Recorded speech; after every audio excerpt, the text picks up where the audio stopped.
Alors bonjour, bonjour à tous, bonjour mes élèves. Aujourd'hui je viens de traiter ou de présenter cette vidéo, Inch'Allah. Donc les élèves ciblés sont les élèves de deuxième année collège, française bien sûr et CVT. Donc mes élèves, je souhaite bonne continuation. Alors aujourd'hui on va traiter la dissection de la fleur d'exemple hibiscus. Alors, la dissection de la fleur de l'hibiscus, yani Tcheli Hazara. Donc l'objectif général de cette vidéo ou de cette TP, c'est la dissection d'une fleur pour connaître quels sont les différents éléments constitutifs, ça veut dire la structure de la fleur. Donc le résultat de cette vidéo ou de cette TP, c'est la fleur portée quoi? Portée un pédoncule est constitué de deux types d'organes. Alors quels sont ces deux types d'organes? Premièrement, il y a les organes protecteurs. Exemple que vous voyez sur l'image ci-contre, contiennent un calice. Donc le calice, c'est calice.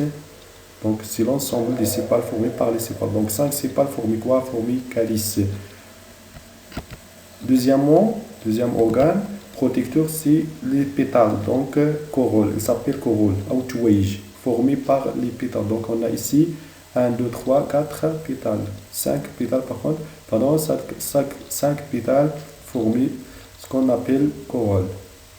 Ils sont colorés en rouge. Par contre, les sépales sont colorés en vert. Donc, les organes reproducteurs, la deuxième partie, c'est les organes reproducteurs. On a ici l'étamine, c'est un organe reproducteur mâle, contient antère et filie. Donc voilà, sur l'image ci-dessous, on a l'étamine, donc on a 3 étamines ici. Chaque étamine contient le filet, un filament, et ici l'antère, qui contient les graines de pollen, ça veut dire les gamètes mâles. Ok, on passe. Donc le pistil, c'est un organe reproducteur femelle, contient le style, le stigmate et ovaire. 3 parties, style, stigmate et ovaire. Voilà le pistil.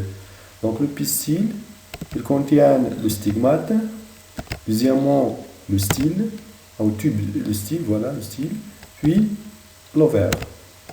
Donc il contient, donc le pistil est un organe reproducteur femelle, contient de 3 parties. On passe. Donc la pollinisation. Donc la pollinisation avant la fécondation, chez les plantes à fleurs, on parle de la pollinisation, ça veut dire en arabe al-abr. Donc la pollinisation, c'est le transport de quoi? C'est le transport des graines de pollen, c'est-à-dire les gamètes mâles, sur un stigmate qui se trouve au niveau d'un pistil, bien sûr, d'une fleur de la même espèce. Donc c'est le transport des graines de pollen sur un stigmate d'une fleur de la même espèce. Donc voilà, c'est ça ce qu'on appelle la pollinisation. Voilà les graines de pollen qui se trouvent dans les tamines sont transportés et déposés sur le stigmate de la même fleur. C'est ça la pollinisation. Donc les types de la pollinisation, on a deux types. Voilà ici. Donc ici on a les graines de pollen portées sur la même fleur et opposées ou déposées sur le stigmate de la même fleur. Donc on parle ici de la fleur bisexuée. Qu'est-ce que ça veut dire fleur bisexuée? C'est une fleur qui contient à la fois les graines de pollen et en même temps contient aussi le pistil, donc les gamètes mâles et les gamètes femelles. Donc organe mâle et organe reproducteur femelle. Donc il porte les deux organes mâle et femelle, donc c'est une fleur bisexuée. Donc le type de la pollinisation, c'est direct. C'est une pollinisation directe. Donc la deuxièmement, on a deux fleurs, mais de la même espèce. Donc on a le transport des graines de pollen sur une fleur mâle vers le stigmate et déposé sur le stigmate d'une fleur femelle. Pourquoi on a ici fleur mâle? On dit fleur mâle parce que contient seulement les étamines.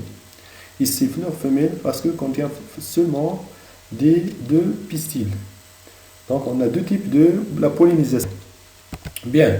Donc, quels sont les facteurs de la pollinisation? Quels sont les facteurs qui permettent la favorisation de la pollinisation entre les deux fleurs? Donc, on parle les insectes, par exemple les papillons, l'abeille. La pollinisation est aussi faite par le vent, donc aussi par les oiseaux et aussi par l'homme. Et aussi, il y a l'eau. Donc, il y a beaucoup de facteurs qui assurent la pollinisation. Bien. Donc, quel est le devenir de la fleur? Mamacero al-Zahra. Donc, quel est le devenir de la fleur? Donc, exemple, on parle d'une fleur d'orange qui se trouve dans notre région, donc Zahra al-Laymoun. Donc, voilà le fleur. Après la florisation, on a la germination et aussi on a donc développement de la fleur et se transforme en petit fruit qui se développe et donne fruit orangé. Voilà. Donc le suivant, donc quel est le devenir de l'ovaire? C'est le fruit.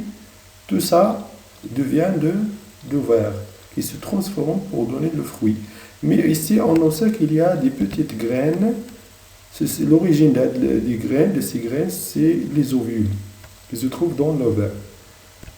Donc, un petit exercice pour faire bien comprendre. Donc, schématiser le document ci-dessous. Donc, on a une fleur.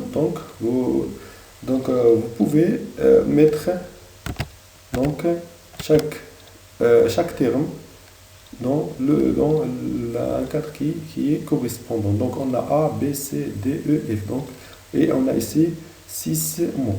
Donc, voilà, ici, le A. Donc, je vous laisse un peu de temps. Donc, le petit A, c'est quoi? Est-ce que c'est pédoncule, c'est pétale, c'est lanterne, c'est le filet? Est-ce que le grain de pollen ou c'est pâle? Donc, bien, vous choisissez quoi? Vous choisissez le grain de pollen. Donc, le A, c'est les grains de pollen qui se trouvent dans l'antenne.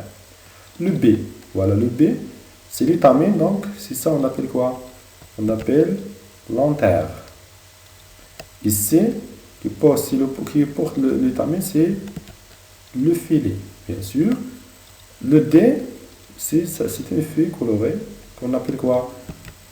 Donc, appelé le pétale. Ici, la feuille qui est colorée en vert, qui est formée, l'ensemble des feuilles, donner quoi? Donner le sépale, donc c'est sépale. Il reste quoi? Il reste le pédoncule. Donc le pédoncule, ici, c'est un élément qui porte la fleur. Voilà, réponse. On passe à la deuxième exercice. Donc, relie chaque terme par son définition. Donc, on a ici quatre définitions, ici 4 termes scientifiques. Donc ici, on a calice, corolle, étamine et pistil. Donc organe reproducteur mâle, organe reproducteur femelle, l'ensemble des sépales et l'ensemble des sépales. Alors, donc pour faire un tiré, donc organe reproducteur mâle. Est-ce que c'est calice, c'est corolle, c'est étamine, c'est pistil? Quoi? Vous dites quoi? Étamine? Non. Est-ce que corolle, est-ce que calice, est-ce que pistil? Donc bien sûr, c'est étamine. Donc étamine, c'est un organe reproducteur mâle.